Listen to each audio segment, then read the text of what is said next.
A 1960s plaque emblazoned with the words Ku Klux Klan. No, it's not a hidden historical relic of a racist organization. Actually, that plaque is still hanging outside the Science Building at West Point. Now, the Congressional Naming Commission wants the Pentagon to include KKK memorabilia in its efforts to identify and rename Confederate markers at military institutions. CNN's Nadia Romero reports on the obstacles blocking change at this site and others. A new school year brings new hope in the years-long fight to change a trio of names that loom over this building and two others in Montgomery, Alabama. Robert E. Lee, Jefferson Davis, and Sidney Lanier High Schools.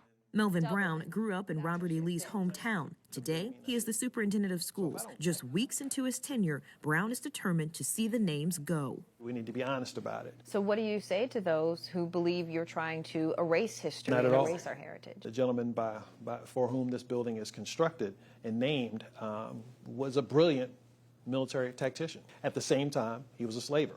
At the same time, he led a rebellion against his own country. The Montgomery-based Equal Justice Initiative, a nonprofit with the mission of challenging racial and economic injustice, says Lehigh was named in 1954 as retaliation to Brown versus Board of Education, ending separate but equal in U.S. schools.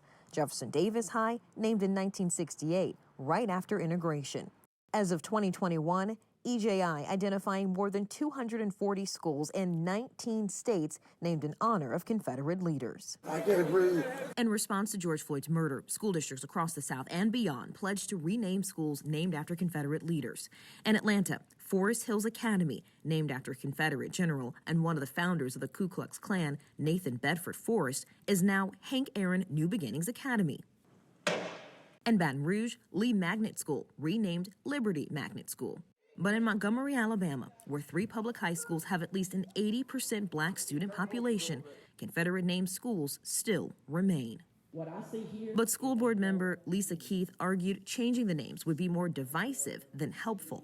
My perception of this whole thing is it has divided us as a board, and it has divided us as a city. Despite Keith's objection, the school board had enough votes to change the names of all 3 schools in July 2020. But more than 2 years later, not much has happened.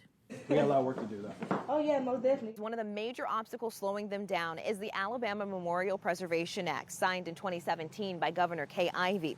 Will says if they change the school names without getting state approval, they could face steep fines. There are funds that have been collected to pay those fines. And more money would be needed to change everything from signage to letterheads to uniforms, a price tag the school district hasn't determined.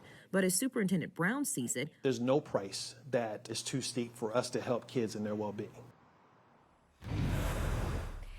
And here in Jackson, Mississippi, this school used to be Robert E. Lee Elementary. Now it's Shirley Elementary, named after 2 prominent black doctors who helped develop medical institutions all across the state. Caitlin, there's a school district in Virginia who changed the names of some Confederate-named schools, but right now there's a renewed push to reinstate those old names. Caitlin? It's an important story. Nadia Romero, thank you.